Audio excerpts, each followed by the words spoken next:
يقدم لكم هذا البرنامج برعاية موبيليس. موبيليس، معا نصنع المستقبل.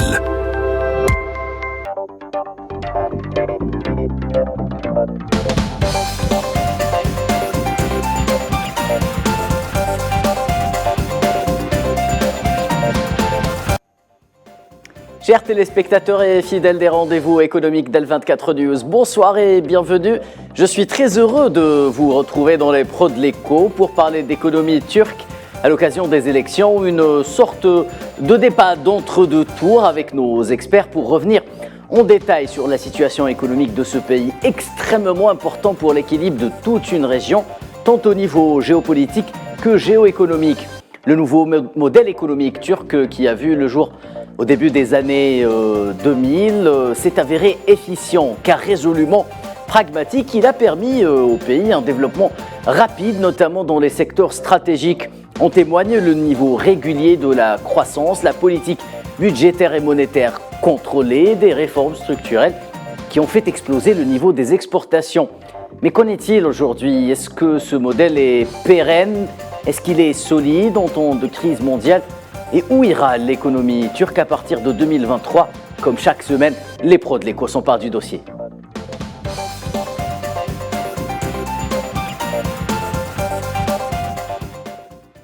Alors pour parler d'économie turque et de ses perspectives, ce soir j'ai le très grand plaisir d'accueillir Zeki Güvercin. Vous êtes président du Forum international turc de l'investissement et de l'éducation. Vous êtes en direct avec nous depuis Istanbul. Bonsoir, merci d'avoir accepté notre invitation, monsieur. Bonsoir, merci pour votre invitation également. Et comme de coutume, nous aurons également avec nous notre expert maison Nazim Sini. Vous êtes enseignant agrégé d'économie à l'université Aix-Marseille A. Bonsoir Nazim, merci d'avoir accepté notre invitation une nouvelle fois. Merci, c'est toujours un plaisir de partager des plateaux avec vous.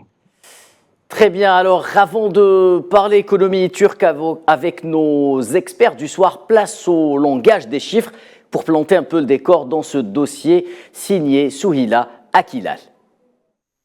La Turquie a de nouveau rendez-vous avec les urnes. Le 28 mai prochain, les Turcs devront élire leur 13e président au deuxième tour de l'élection présidentielle. Un scrutin conditionné par la situation économique du pays, en proie aux effets des crises cycliques qui ont frappé le monde. 20e économie du monde selon le FMI, la Turquie a enregistré un produit intérieur brut de 853 milliards de dollars en 2022 et des estimations à 941 milliards en 2023, soit une évolution de 3%. La structure et la performance du modèle économique turc est un cas d'école. La Turquie aura été l'un des champions de la croissance depuis les années 2000. Résolument pragmatique, le pays a fait exploser ses exportations qui ont largement dépassé les 200 milliards de dollars. La Turquie dispose également d'un marché extérieur en expansion, un secteur privé compétitif et dynamique, une infrastructure technologique hautement développée dans les secteurs des transports, notamment dans ses bastions économiques comme Istanbul, les télécommunications et l'énergie. Mais c'est entre 2010 et 2017, une année clôturée à plus de 11% de croissance, que l'économie turque a connu une période de faste. Commerce extérieur et IDE battaient alors leur plein. En 2016, le pays pointait au 13e rang des plus grandes économies du monde.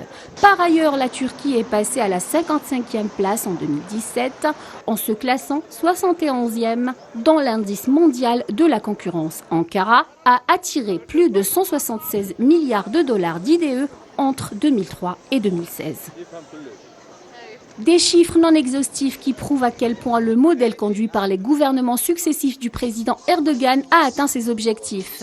Mais voici qu'une inflation galopante dépassant même les niveaux historiques de juin 1998 frappe le pays fin 2021, causant une importante dépréciation monétaire qui impacte directement les prix des produits de large consommation, des services, loyers et autres postes de dépenses.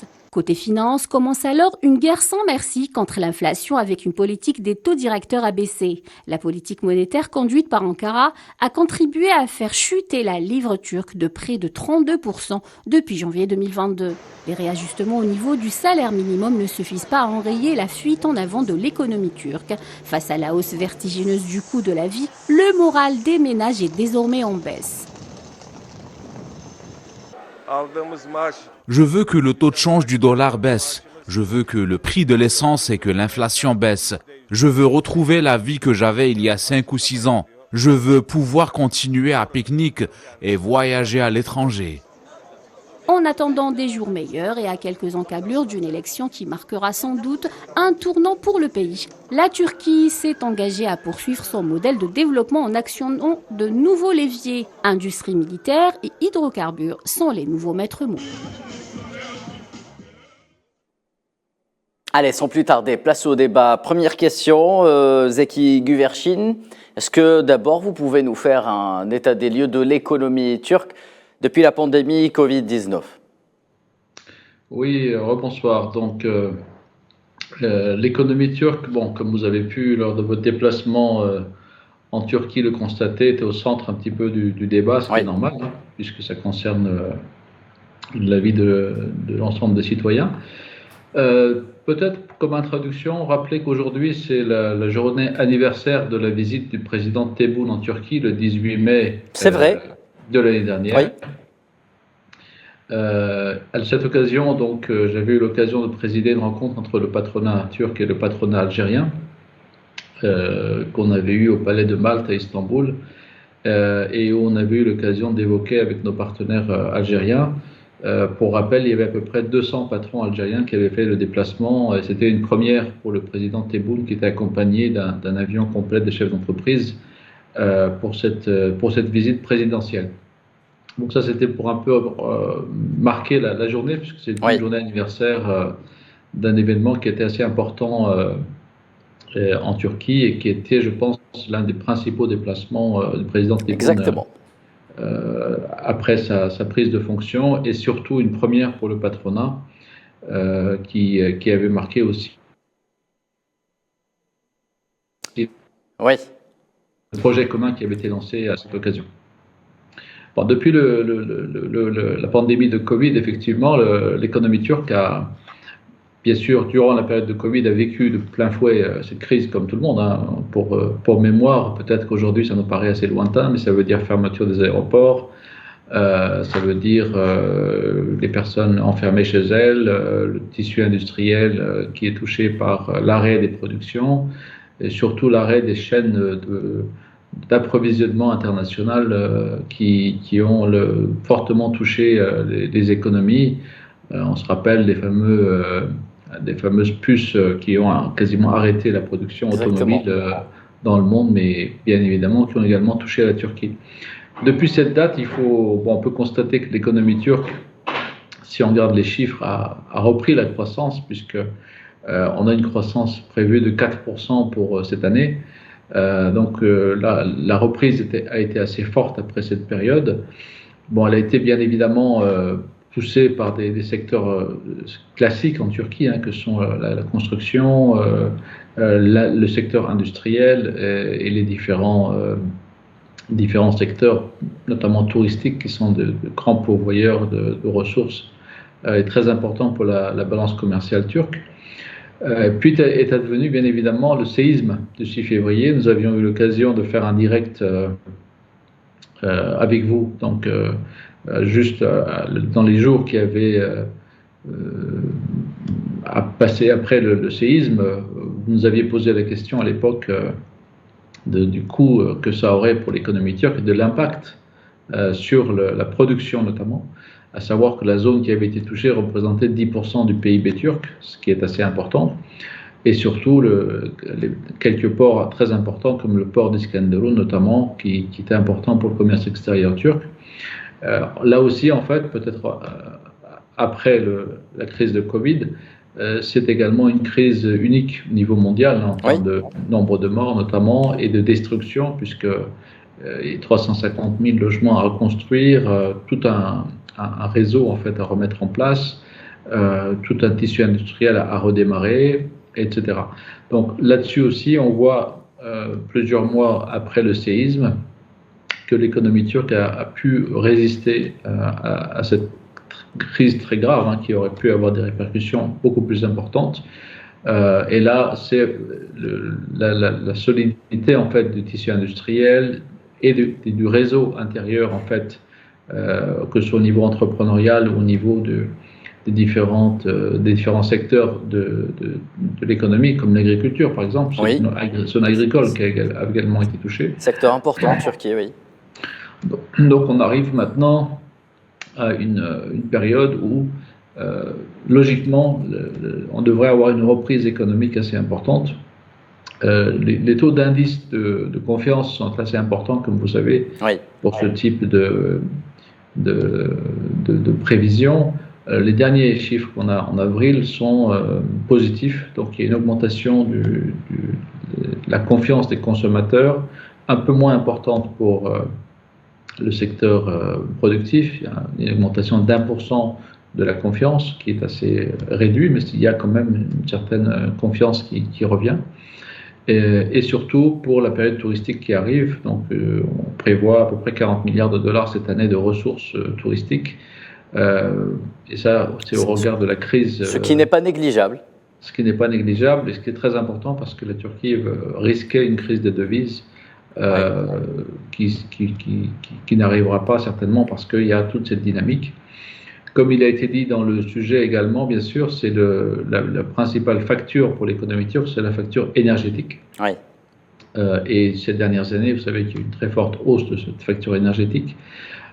Et également, c'était un des sujets de l'élection, mais la découverte de gisements de gaz en mer Noire et de pétrole dans le sud de la Turquie, c'était un des motifs de la campagne, en fait, à savoir que l'énergie va être gratuite pendant un an, le gaz va être gratuit pendant un an pour les consommateurs, de base, en fait, jusqu'à 25 mètres cubes par mois. Donc, il y a une certaine embellie au niveau énergétique et peut-être qu'il s'est passé un petit peu inaperçu, mais ça s'est également fait il y a 2 semaines, c'est l'ouverture de la première centrale nucléaire turque à Kuyu. Donc la Turquie est rentrée dans le club. Ça a été quand même assez couvert médiatiquement parlant, une station qui a été réalisée en partenariat avec le géant russe Rosatom. Absolument. Ouais. Et donc cette centrale nucléaire va être très importante puisque 3 centrales sont prévues en Turquie, justement pour réduire cette facture énergétique qui va développer. Bon, on parle d'état des lieux global. Oui.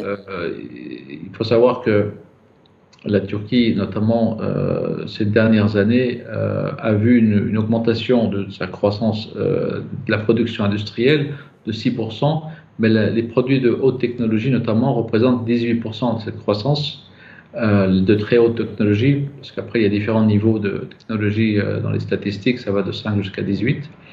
Et c'est assez, c'est assez réjouissant pour la suite, parce que le plus gros problème de l'économie turque était une exportation très importante, mais avec un taux de valeur ajoutée bas. Et si le taux de valeur ajoutée augmente, notamment avec ces produits technologiques, bien sûr, tout le monde connaît l'histoire du succès des drones turcs qui sont maintenant exportés dans une 50aine de pays.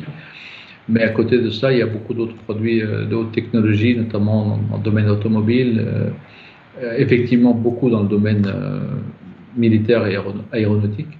Mais tout ça fait qu'il y a une poussée en fait dans ce domaine technologique en Turquie qui permettra certainement dans les années à venir de réduire le principal problème qui est la balance commerciale avec ces différents ajouts.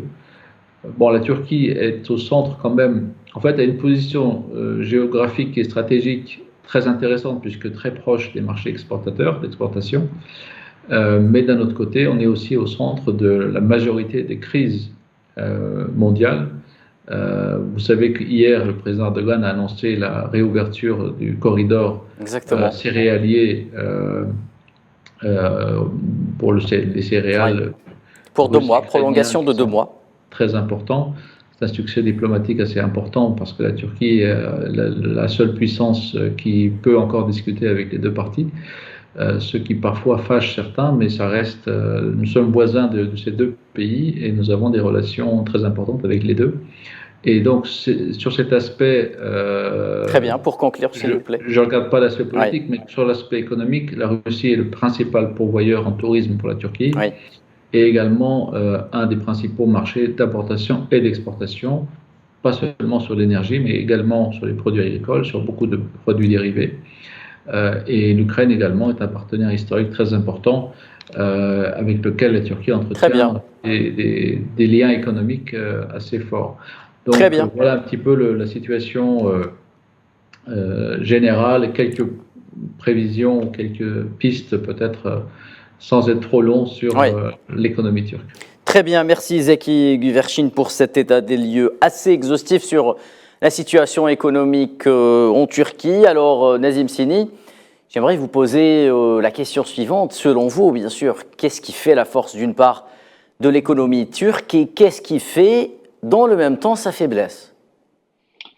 Écoutez, la Turquie, et vous l'avez rappelé dans votre reportage, est un modèle de développement économique pour la région. Sincèrement, je le dis sans langue de bois. Et pourquoi? Parce que c'est un pays qui, en l'espace de 30 ans, a réussi à s'ériger en puissance économique, dynamique, parfaitement intégrée dans la mondialisation et surtout qui a une capacité exportatrice très intéressante avec un tissu industriel qui a réussi à s'adapter et aussi à s'immiscer sur certains marchés internationaux. Oui. Et aussi, la Turquie repose d'abord sur ses forces internes. D'abord, il faut rappeler que l'âge médian en Turquie est de 33 ans. Donc, comparativement à la France, c'est 44 pour la France, l'âge médian. En Turquie, il est de 33. Vous avez aussi une population qui est fortement urbanisée, qui est parfaitement éduquée, puisque le taux d'alphabétisation frôle les 98% en Turquie. Vous avez des pôles universitaires d'excellence, donc ça aussi c'est très important. Donc il y a une formation qui est vraiment de très bonne qualité en Turquie. Vous avez aussi un marché intérieur qui est très dynamique, ce qui en fait aussi un pays qui a réussi à générer de la croissance de manière organique, qui ne s'est pas appuyé uniquement sur ses exportations. Et puis aussi, c'est une économie qui est très diversifiée. C'est pour ça que beaucoup de pays envient la structure de développement de la Turquie sur ces 20 dernières années, puisque notamment la Turquie a réussi à développer l'agriculture, l'agroalimentaire, l'industrie automobile, l'industrie électronique et par ricochet électroménager. Oui. Il y a aussi des produits à très forte valeur ajoutée, mais je noterai notamment un petit bémol sur notamment les produits, comme l'a rappelé notre cher ami Zaki, sur les produits à très forte valeur ajoutée, notamment dans le numérique. C'est vrai qu'aujourd'hui, le numérique fait partie des secteurs névralgiques que souhaite développer la Turquie, mais le pays accuse un léger retard par rapport à d'autres pays. Et surtout aussi, effectivement, la Turquie, de par son positionnement géographique, se constitue en une sorte de hub entre l'Europe, le Moyen-Orient et l'Asie. Oui. D'ailleurs, il y a une note, je vous raconte une petite anecdote, il y a une note interne au niveau d'Emirates, donc la compagnie qui est connue mondialement, qui disait clairement lors d'une réunion avec ses investisseurs qu'elle craignait plus Turkish Airlines que plutôt Etihad ou Qatar Airways. Rappelons que Turkish Airlines a été élue meilleure compagnie en Europe pendant des années, au monde, successivement, pendant je crois 7 ou 8 ans. Tout à fait. Et même en termes de service client, même en termes de capacité de développement. Sans vouloir faire de la publicité à Nina ou aux autres, précisons-le, bien sûr. Tout à fait. Exactement. Mais en fait, c'est important aussi si vous voulez, de diriger cette compagnie comme étant quelque part le reflet du succès de la politique économique qui a été menée sur ces 20 dernières années. Maintenant, pour parler des faiblesses de l'économie turque, en fait, elle est confrontée aux mêmes difficultés que toutes les économies qui sont très internationalisées. C'est-à-dire que dès que vous avez un mouvement de panique international ou vous avez un retournement de cycle, vous êtes tout de suite confronté à des difficultés. Et c'est là tout le problème de la Turquie, c'est-à-dire à force d'être tournée vers l'export, elle est extrêmement sensible à tous les contre-chocs internationaux. Et puis, il y en a eu quand même quelques-uns qui se sont succédés, qui ont impacté la Turquie. Et je tenais juste à rappeler aussi que nous avons vécu un phénomène de décélération des IDE à partir de 2019. Déjà, ça a commencé avant la crise de Covid. Rappelons que la Turquie a toujours été un champion méditerranéen des IDE, Nazim Sini. Tout à fait. D'ailleurs, ça a été la destination. Et on va en parler, oui, exactement. Tout à fait. Voilà, ça a été parmi les top 3 des pays qui ont attiré le plus d'IDE sur ces 15 ou ces 10 dernières années. Pourquoi? Parce qu'il y a une souplesse réglementaire qui est extraordinaire. On peut créer facilement sa société en Turquie, on peut signer et tisser des partenariats assez importants, et puis surtout, on peut localiser des pans entiers d'industrie en Turquie, puisqu'il y a la compétence, il y a le foncier, et il y a aussi des infrastructures portuaires, aéroportuaires, qui sont quand même de très bonne qualité. Ce qui en fait un pays idéal pour pouvoir investir dans l'industrie ou dans l'industrie manufacturière. Mais aujourd'hui, effectivement, il y a un retournement de cycle et c'est là où on va voir, si vous voulez, la véritable capacité du pays à se redresser, surtout à affronter ces difficultés, puisqu'il est aussi, comme l'a dit notre ami Zaki à l'instant, ce pays, de par sa position, est aussi au centre de toutes les tensions géopolitiques au Moyen-Orient, également avec le conflit russo-ukrainien, ce qui le rend extrêmement vulnérable. Et il ne faut pas oublier que c'est un pays qui a été, à un moment donné, déstabilisé par la crise syrienne, puisque le pays a été celui qui a accueilli le plus de réfugiés syriens entre 2010 et 2013. 5 millions, oui.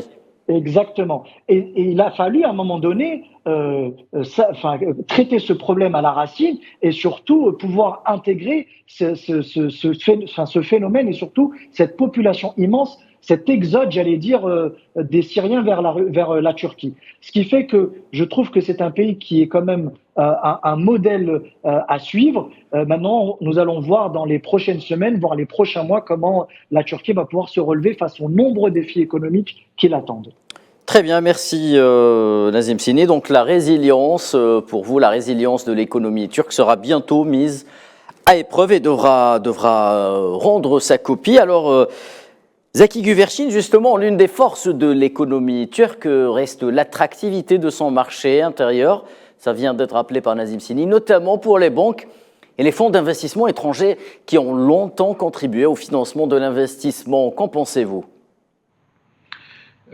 Oui, en fait, bien sûr, on peut parler par exemple de la bourse d'Istanbul, qui est une place, qui est devenue une place financière assez intéressante. À savoir que durant ces dernières années ou ces derniers mois, la part des investisseurs locaux est devenue plus importante que les investisseurs étrangers, et que le citoyen turc lambda boursicote, comme on dit. Donc, le taux d'entrée en bourse est très élevé ces derniers mois, ce qui était dû par ailleurs au fait que la devise, ce qui était classique en fait comme moyen d'investissement, était moins intéressant. Donc, ça s'est tourné vers la bourse.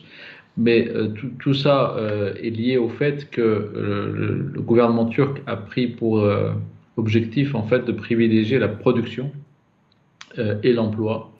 Donc au détriment de la lutte contre l'inflation, parce que le gouvernement turc part du principe qu'il vaut mieux avoir de l'emploi et de la production plutôt qu'avoir une politique orthodoxe qui est très simple à faire, en fait, d'augmenter les taux d'intérêt et de faire resserrer l'économie. Mais là, vous avez un problème d'emploi, et comme notre ami l'a très justement dit, nous avons une population jeune et très importante, outre les 5 ou 6 millions, bien sûr, d'invités que nous avons en Turquie, et qu'il faut bien sûr employer toutes ces personnes. Le taux de chômage en Turquie est à peu près de 9,9%. Donc, c'est-à-dire que ça a été gardé, en fait, le niveau est resté convenable. Pour la partie financement, il faut savoir aussi que la Turquie est une plateforme financière pour de nombreux pays du Moyen-Orient, pour la Russie et pour beaucoup d'investisseurs internationaux qui sont présents avec leurs capitaux dans l'économie turque, mais qui s'est plutôt tourné quand même vers l'investissement, comme il a encore été dit, vers les IDE. Et les outils qui sont à disposition de ces investisseurs en Turquie sont assez développés. Et notamment, depuis ces 15 dernières années, nous avons un secteur bancaire islamique qui est très développé. Il y a une dizaine de banques qui fonctionnent selon ce modèle et qui attirent également des capitaux du Moyen-Orient et d'Afrique. Donc on a un financement assez diversifié. Il n'en reste que pas moins que l'économie turque, bien sûr, a besoin de capitaux étrangers naturellement, pour son développement. Et donc, ce sera effectivement l'enjeu des mois à venir de garder ce flux de capitaux étrangers et d'investissements. Mais on a pu constater ces derniers mois, notamment, de très importants investissements dans le domaine technologique, automobile, d'entreprises européennes essentiellement et américaines. Il faut savoir que les principaux investisseurs en Turquie, contrairement à l'idée reçue souvent, parce que les médias véhiculent parfois des clichés sur la Turquie, Il y a bien sûr le discours politique, etc. Mais en dehors de ça, les plus gros investisseurs en Turquie sont l'Allemagne, sont Voilà. la Hollande, sont Ouais. la France, sont le Royaume-Uni, et également les principaux partenaires économiques. Puisque Notamment l'Allemagne. Rappelons que l'Allemagne entretient des relations très étroites sur le plan économique avec la Turquie. Et 70% des exportations turques, notamment technologiques, sont destinées au marché européen. Et certaines matières premières également, rappelons-le, notamment le charbon pour l'Allemagne. Bien évidemment. Oui. Donc, on a une intégration économique, notamment le secteur automobile, qui est directement intégré. Exactement. Et beaucoup de marques européennes ne pourraient On va pas en parler, oui. sans les pièces détachées Oui. qui proviennent de Turquie, parce que, comme vous savez, c'est un réseau qui dépend, chaque pays dépend de l'autre pour certaines pièces. Donc, on a cet aspect important. Donc, pour la partie investissement, pour la partie fonds internationaux, bien évidemment, les périodes électorales sont propices un petit peu aux fluctuations, ce qui est normal. Mais sur le moyen terme, les capitaux internationaux, les investissements vont poursuivre leur venue sur le marché turc, avec des nouveaux venants, bien évidemment, des nouveaux entrants, notamment les pays scandinaves, les pays d'Amérique du Sud et les pays d'Europe de l'Est qui, ces dernières années, se tournent vers le marché turc, encore une fois pour sa position stratégique et également parce que la diplomatie internationale turque ouvre des portes dans ce domaine, avec une position équilibrée qui lui permet justement d'avoir cet attrait sur son marché intérieur.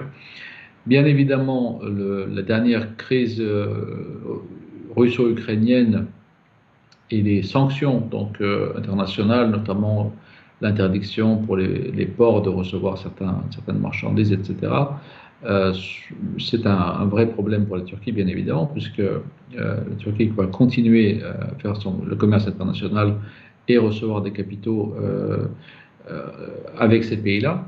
N'oublions pas que la Turquie est également, notre ami a parlé des 5 millions de Syriens qui sont actuellement invités en Turquie, mais en dehors de ça, la Turquie est le principal pays qui a reçu les Ukrainiens et les Russes. Pour ceux qui sont à Istanbul, nous avons pu voir arriver des dizaines de milliers de Russes venir s'installer à Istanbul, à Antalya notamment, mais pas seulement. Et c'est des gens qui sont là en famille, qui sont installés depuis maintenant le début de la crise. Donc, la Turquie est vraiment le réceptacle de l'ensemble de ces différents pays. Et Antalya voit cohabiter des centaines de milliers de Russes et des centaines de milliers d'Ukrainiens dans la même ville. Donc ça se passe bien. Mais tout ça, c'est un apport économique aussi, puisque toutes ces populations qui viennent en Turquie apportent également une plus-value économique et développent les relations avec leur pays d'origine. Donc, bien sûr, ça a également un côté positif pour la Turquie. Très bien, Zeki Güvercin, merci. Nazim Sini, alors les chiffres que nous avons exposés tantôt dans le sujet signé Souhila Akilal démontrent la réussite du modèle économique turc depuis l'arrivée du président Erdogan, notamment au pouvoir, avec une croissance soutenue des idées, nous l'avons dit, du monde entier. Et cerise sur le gâteau, justement, la Turquie est devenue le point de chute de nombreuses entreprises européennes. Ça vient d'être rappelé par Zeki Güvercin, notamment dans l'automobile et le textile, pour ne citer que ces secteurs. Est-ce que nous pourrons assister, si les choses venaient à changer à la fin de ce modèle, selon vous ? Non, pas du tout, parce qu'effectivement, la Turquie reste très attractive économiquement. Et vous le savez très bien, aujourd'hui, il y a une compétition qui se joue au niveau international, non pas uniquement pour des questions de coûts, mais aussi pour des questions de disponibilité, de main-d'œuvre, mais aussi de sourcing au niveau des fournisseurs. Et la Turquie, l'avantage qu'elle a eu, c'est qu'elle n'a pas été déstabilisée dans sa chaîne industrielle comme l'a été par exemple l'Asie ou la Chine. C'est-à-dire que les usines turques, même si elles étaient réduites à leur strict minimum durant la période Covid, ont continué quand même à fonctionner, on va dire, dans un strict minimum. Ce qui n'était pas le cas, par exemple, en Asie, où nous avions des fermetures Exactement. totales. Oui. Voilà, vous voyez, donc ce qui fait qu'aujourd'hui, la plupart des industriels européens qui tentent de diversifier leurs fournisseurs, de diversifier aussi leur sourcing, se tournent naturellement vers des pays Peut-être d'abord parce que la stables. Turquie n'est pas allée vers une politique, n'a pas choisi la politique zéro Covid, par exemple, comme le cas de la Tout Chine, à fait. pour ne pas Bien justement sûr. Exactement. bloquer Et puis son surtout, économie.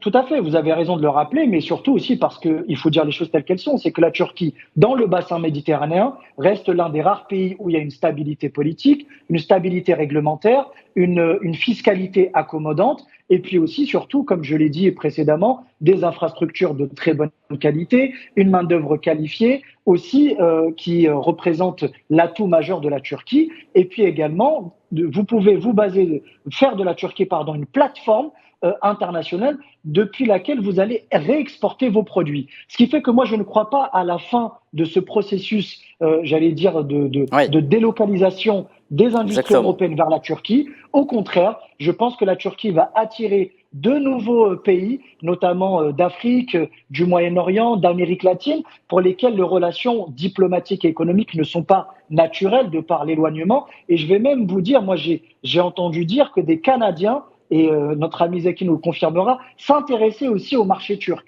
Ce qui fait que ce mouvement-là va plutôt s'amplifier. Mais en revanche, là où je vous rejoins, c'est qu'effectivement, on assiste à un changement de dogme ces derniers mois, notamment avec un protectionnisme renforcé. Donc la plupart des pays, si elles peuvent retenir leurs industries à leur niveau, elles le feront, au détriment des échanges internationaux. Mais lorsqu'elles n'auront pas le choix, je peux vous assurer qu'au contraire, la Turquie va continuer à aspirer, à siphonner les industries européennes. Un protectionnisme extramuros, justement, par rapport à la Turquie, qui pourrait peut-être lui être préjudiciable malgré elle. Alors, Zeki Güvercin, justement, cette réussite a été portée également par les performances des entreprises turques qui s'exportent très bien, notamment dans des secteurs ultra concurrentiels tels que le BTP, la technologie, les télécoms, la métallurgie, les transports, et dans des régions très prisées par d'autres pays, très compétitives, à l'image du continent africain, où la Turquie a annoncé des investissements à venir de l'ordre de 50 milliards de dollars. Quel a été le secret justement de la Turquie dans cette stratégie ? En fait, notamment, si on parle de la politique africaine, c'est un chapitre assez vaste pour la Turquie, mais pour résumer un petit peu, le président Erdogan, je pense, c'est un des principaux succès de la diplomatie commerciale du président Erdogan. Je pense que c'est le chef d'État qui a visité le plus de pays en Afrique ces dernières années. En fait, c'est un tout, c'est-à-dire que, bien sûr, le secteur privé turc, notamment dans le domaine de la réalisation et de la construction, après la Chine, la Turquie est le deuxième pays en la matière dans le monde. Mais si on va sur, par exemple, l'exemple africain, sur ces 10-15 dernières années, c'est l'ensemble de la diplomatie économique turque avec la Turquie est l'un des pays qui compte le plus d'ambassades en Afrique. La Turkish Airlines dessert près de 54 destinations. C'est, je pense, la première compagnie africaine aujourd'hui. La Turquie est présente avec ses centres culturels, etc. Donc, au fil des années, en fait, la Turquie a réussi à avoir un partenariat stratégique avec le continent africain et le secteur privé a eu une politique vraiment volontariste.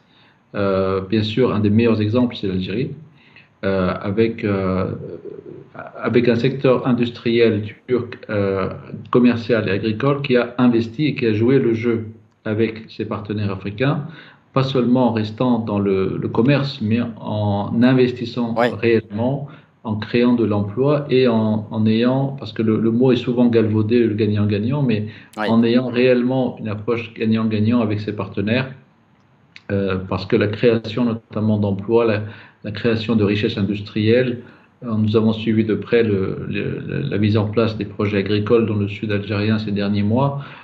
Ce ne sont pas des projets faciles, mais les entrepreneurs turcs ont pris le risque d'investir dans des secteurs dans lesquels ils croyaient, et ça débouche aujourd'hui sur une relation de confiance, une relation commerciale de confiance qui fait que également les partenaires africains sont demandeurs d'investissement. et de partenariat avec la Turquie.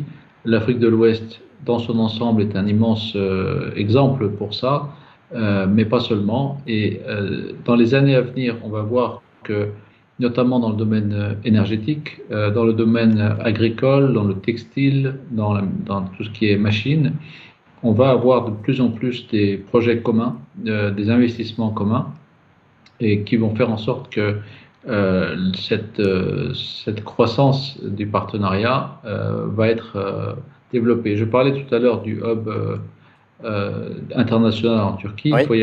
Il faut savoir qu'il y a aujourd'hui une communauté africaine, je pense d'à peu près 1 million de personnes en Turquie, qui sont tous, qui participent à l'économie turque. Et en participant à l'économie turque, ils contribuent au développement des relations avec l'Afrique. Nous avons à peu près, je pense, une centaine de milliers de jeunes africains turcophones aujourd'hui et qui contribuent au commerce international avec leur pays d'origine. Et tout ça, ce sont des choses qui vont, au fur et à mesure des années, se développer et générer une nouvelle économie. Et on parlait tout à l'heure de la finance notamment. Aujourd'hui, c'est le domaine dans lequel peut-être la Turquie doit faire le plus d'efforts, c'est l'installation des structures, des institutions financières qui reste une difficulté, notamment pour se développer dans cette zone-là. Pour parler des grands projets industriels et énergétiques, il faut savoir que la Turquie a réalisé une vingtaine de projets pharaoniques ces 20 dernières années. On a aujourd'hui un peu du mal à s'en rappeler, mais les principaux projets de plus d'1 milliard de dollars en Turquie, ce sont le tunnel sous le Bosphore, Oui. une autoroute sous le Bosphore, donc le 3e aéroport d'Istanbul, qui est devenu depuis 6 mois Alors, ou 1 an, je crois. on note quand même que c'est la région d'Istanbul qui concentre le plus clair des investissements durant les dernières années. Non, justement, c'est-à-dire que ce sont les plus visibles, mais Oui. si il y a le plus long tunnel d'Europe qui a été ouvert il y a 2 semaines, il se trouve dans la région de la mer Noire, donc à 800 km d'Istanbul. Il faut savoir que en termes de, comme notre ami l'a dit très justement, d'investissement aéroportuaire, la Turquie a construit plus de 25 aéroports dans toute la Turquie. Des autoroutes dans toute la Turquie, donc, et le taux des énergies renouvelables a atteint, je crois, 57% actuellement en Turquie. La majorité des investissements dans le domaine des énergies renouvelables se trouvent dans le sud et l'est de la Turquie. Donc on a vraiment des chantiers très importants. Oui. Les plus visibles, c'est comme le pont de Çanakkale qui Oui. qui a coûté des milliards de dollars. Exactement. Encore une fois, le tunnel sous l'aéroport d'Istanbul, aujourd'hui qui est l'aéroport le plus fréquenté d'Europe depuis maintenant 1 an. Véritable hub, oui. Tous ces gros investissements en fait qui ont été réalisés ont coûté également bien sûr très cher à l'économie turque, mais maintenant ces investissements sont réalisés. On prévoit près de 60 000 km de voies ferrées, une grande partie à grande vitesse. Et encore une fois, pendant cette période électorale, un tronçon très important qui relie Ankara à Sivas, en passant par des villes comme Yozgat. Donc, en Anatolie centrale, cette ligne à très grande vitesse a été inaugurée donc, début du mois de mai. Donc, on parle vraiment de très grands projets industriels, d'infrastructures, parce que il y a 10 ou 15 ans, le président Erdogan a vu que sans infrastructures, sans équipements dignes de ce nom, on ne peut pas développer réellement ni l'industrie ni le commerce. Donc c'est pour ça qu'un énorme effort a été fait en matière d'infrastructures, de projets de développement d'équipements. Souvent, le président est connu pour faire des inaugurations dans toute la Turquie, toutes les semaines, de manière assez infatigable. Mais c'est très important parce que si vous ne pouvez pas vous déplacer rapidement d'un point à un autre, ni le transport de marchandises, ni le reste n'est possible. Donc, très bien. Ces grands projets pour l'économie vont rester, maintenant sont là. Et dans le domaine énergétique, pour finir, c'est-à-dire que entre la découverte des gisements de gaz en mer Noire et leur utilisation directe par les ménages, ça a pris un peu moins d'1 an. Donc c'est très court, ça suppose, pour ceux qui connaissent, je ne suis pas un spécialiste, mais aller chercher le gaz dans ses profondeurs maritimes et les amener jusqu'au port pour les diffuser dans l'ensemble du pays, ce sont des investissements qui ne sont pas visibles, c'est sous-marin, mais en tout cas ça coûte très très cher. Mais aujourd'hui, l'économie turque va en bénéficier. Très bien. Merci Zeki Güvercin. Justement, Nazim Sini, on va revenir sur cette manière de financer ces investissements stratégiques et des investissements en masse, comme supposé justement d'ailleurs par Zeki Güvercin. Alors, ça nous emmène à ce constat, c'est que la Turquie a choisi le capitalisme et l'économie de marché, et ça lui a plutôt bien réussi pendant un moment, mais est-ce que le pays ne subit pas justement peut-être, je dis bien peut-être, un retour de flamme, notamment à cause d'une politique monétaire accommodante, peut-être pour justement pouvoir financer tous ces investissements qui produisent de l'inflation, il faut le souligner, oblige la Banque centrale à dévaluer sans cesse la livre turque? Oui, tout à fait. Mais après, vous savez, c'est des choix idéologiques. Je veux dire, aujourd'hui, quand on est aux commandes d'un pays, soit on opte pour de la dépense publique, c'est ce qu'a voulu faire le président Erdogan depuis son accession au pouvoir. Et puis, c'était premièrement pour faire rentrer son pays dans la modernité, pour rattraper aussi le retard en matière d'infrastructure et d'équipement, ça vient d'être dit, mais aussi pour permettre de doter la Turquie on va dire, de moyens on va dire, de sa politique, c'est-à-dire qu'il puisse avoir les moyens de son ambition. C'est surtout ça. Parce que le président Erdogan a toujours eu une vision. Mais effectivement, vous l'avez dit, c'est que la dépense publique ne peut pas se faire de manière ininterrompue, sans conséquence. Surtout lorsque vous avez un retournement de cycle international, que vous avez une inflation qui frôle les 55%, et puis une dévaluation. Voilà, qui dépasse parfois, et puis surtout qui est en train de créer quelque part une fracture et des inégalités entre certaines régions de Turquie, puisqu'il y a des voix ici et là qui s'élèvent et qui disent que finalement certaines populations n'ont pas bénéficié de cette création de valeur et de la croissance qui a été générée sur ces 15 ou 20 dernières années. Et effectivement, il y a aussi ce refus de vouloir augmenter les taux directeurs de la part de la Banque centrale turque, pareil pour des raisons, j'allais dire, presque dogmatique, puisque le but n'est pas d'étrangler l'économie, alors que celle-ci se relève à peine de la crise de Covid et qu'elle entre dans une nouvelle phase d'incertitude avec le conflit russo-ukrainien. Mais force est de constater que s'il n'y a pas de resserrement monétaire, l'inflation risque encore de poursuivre sa montée et on va dire, sa fuite en avant. Maintenant, c'est de savoir quelle va être la capacité, et souvent, vous savez, on a utilisé ce terme, la soutenabilité des ménages à supporter une telle hausse des prix. Donc ça va être là, en fait, c'est là le défi, et c'est là que tout va se jouer pour le président Erdogan, s'il est réélu évidemment, c'est de pouvoir contenir l'inflation sans forcément étrangler l'économie et sans avoir un resserrement monétaire violent, comme ça a été le cas par exemple aux États-Unis, avec les conséquences que l'on connaît, ou en Europe par exemple, qui a entre guillemets plus, on va dire, porté atteinte à l'économie plus qu'elle en a sorti des difficultés. Pour l'instant, aucune banque ne risque la fermeture, la faillite en Turquie. Nazim Sini. Zeki Güvercin, justement, alors peut-être pour conclure, parce que le temps nous est compté, votre point de vue, votre vision d'homme d'affaires, d'homme du patronat sur la suite des événements, comment voyez-vous en quelque sorte l'économie turque après ces élections, vers quoi va-t-on s'orienter, peu importe le résultat des urnes dans quelques jours, c'est-à-dire le 28 mai prochain?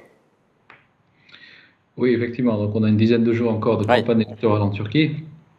Donc, en fait, c'est dans la lignée de ce qu'on a dit depuis le départ, c'est-à-dire que l'économie turque a des atouts très importants qui vont être là, c'est-à-dire que les infrastructures, le secteur productif qui est très diversifié, comme notre ami l'a dit justement, et qui va encore bénéficier d'apports d'IDE, mais également de très grands projets industriels qui sont en cours, notamment dans le domaine de la défense et de l'automobile. Donc tous ces projets vont générer une manne financière assez intéressante. Encore une fois, nous sommes au début de la saison touristique, donc on prévoit une saison touristique qui sera assez riche, donc c'est de bon augure. Mais sur le fond, l'économie turque, encore une fois, comme il a été dit, est une économie ouverte à l'international, c'est une économie libérale. Et ça dépendra également des prix de l'énergie dans le monde. Ça dépendra également de nos partenaires. Encore une fois, le vent tourne très vite. Nous sommes dans une région où les crises peuvent aller et venir. C'est pour ça que, bon, si on était devin, on aimerait bien anticiper un certain nombre, mais malheureusement, c'est pas possible. Mais en tout cas, l'économie, et on avait déjà discuté de ça dans notre précédente émission qu'on a fait ensemble, après le séisme du 6 février, c'est qu'il y a une résilience, de l'économie qui est assez importante. L'enjeu après les élections, ça va être bien sûr pour le futur gouvernement qui va être mis en place, la gestion des ressources du budget et la continuation en fait de l'investissement, la continuation des projets. Très bien. Parfois, bon, c'est pas peut-être très positif comme aspect, mais la reconstruction dans ces 10 régions de Turquie va booster le secteur de la construction. Imaginez déjà un marché très vivant avec 300 000 logements. Très bien. La construction a été lancée. Très bien, merci Zeki Güvercin. Je rappelle que vous êtes, président du Forum international turc et l'investissement de l'éducation. Vous étiez en direct avec nous depuis Istanbul. Merci Nazim Sini. Je rappelle que vous êtes enseignant agrégé d'économie à l'université d'Aix-Marseille 1. Nous débattions ensemble de l'avenir de l'économie turque. C'était le thème de cette émission. Merci mesdames et messieurs de nous avoir prêté attention et à la semaine prochaine.